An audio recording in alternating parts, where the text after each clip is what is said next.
Okay, here we go. This question, we're going to use a different way to find this limit.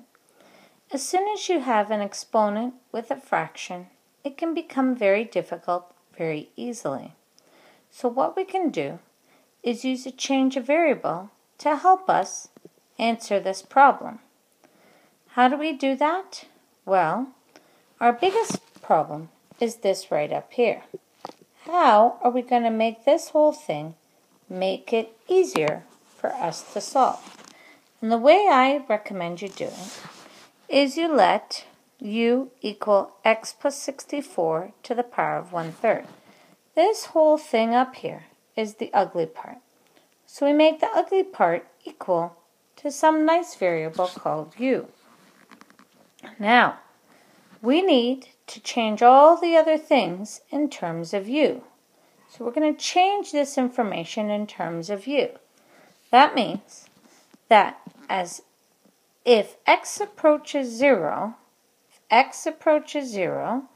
then what happens is that u approaches 0 plus 64 to the 1/3. So instead of x approaching 0, we're going to make u approach that number. What will that value be? Well, 64 to the 1/3 is actually approaches 4.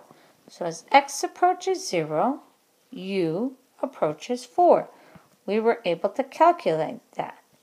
Now, the limit as u approaches 4 is equal to u minus 4 over u cubed minus 64. Now, how did this x up here change to u cubed minus 64? I'm going to show you over here. What this is, how did x change to that, is we have to express x in terms of u, because everything has to be in u's. So we have to express x in terms of u. How do we do that? Well, we set u equal to x plus 64. That was already set for us. And as a result, what we can do is move things over to isolate for x. So we're going to take the 1/3 and make it cubed. And that is equal to x plus 64. What does that mean? Well, that means x is equal to u cubed minus 64. Let's go back a bit and try that again.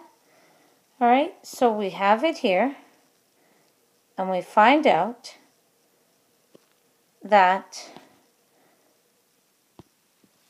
u cubed is equal to x plus 64. Bring it over so that x by itself, is equal to u cubed minus 64.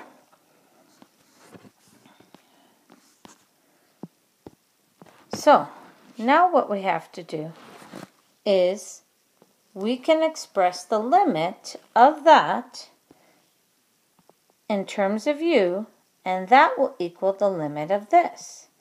So we can do that by using something called the change of variables. So that's what we did. This is much easier to work with than if we had a rational exponent. So this we can do. The denominator is a difference of cubes.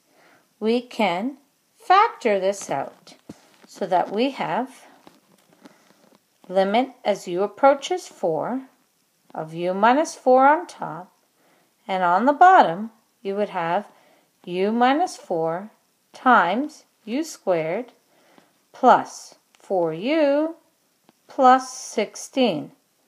So what we can do here is cancel the u minus 4's to give us the limit as u approaches 4 of 1 over u squared plus 4u plus 16. Next step is that now that we've eliminated the possibility of that denominator being 0, we can now set u equal to 4 so that you get an answer of 1 over 48.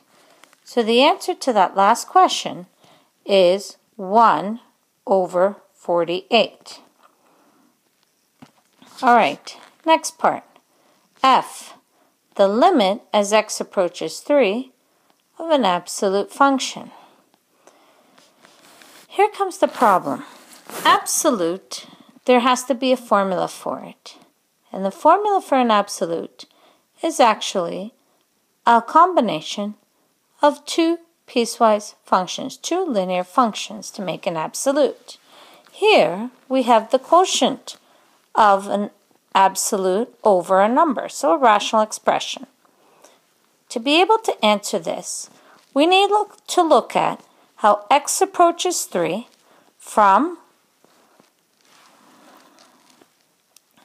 so the root is, the absolute is actually like a piecewise of two linear functions, and then you have a quotient of, so you have a rational expression, and the numerator is actually like a piece of two linear functions. So we need to solve this problem. What happens here is we need to look at as x approaches 3 from the left side, the negative side. What does that mean?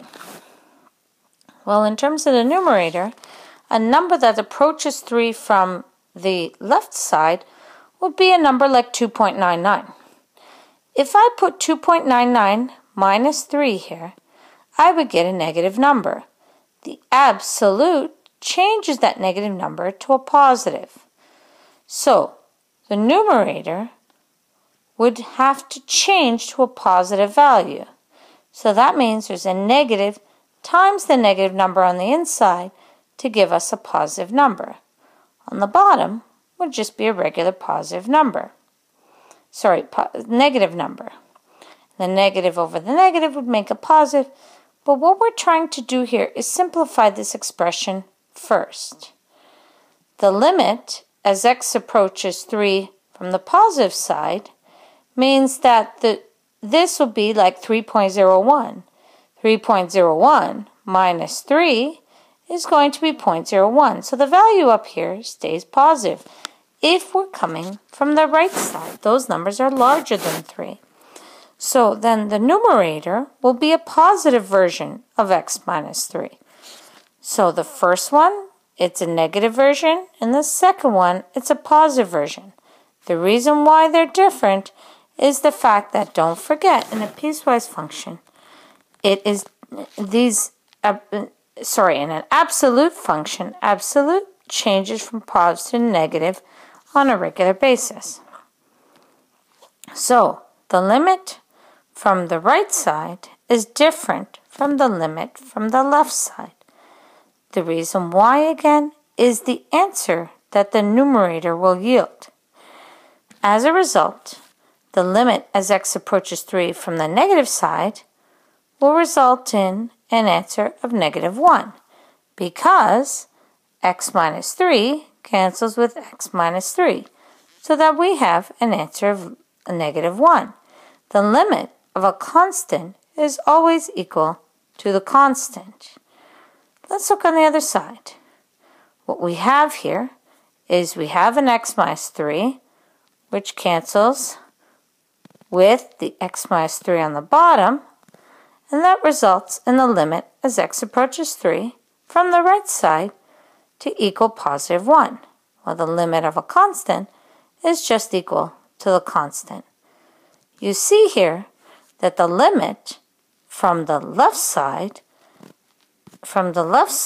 is not equal to the limit from the right side. So that means that we're looking at the two limits not equaling.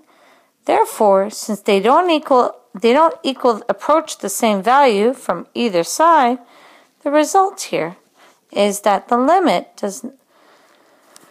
does not exist. Therefore, because the limits are not equal. So here's an example of where a limit can become confusing when we have the absolute value. Alright, that's the end of the second video. Take care, folks. Have a good night.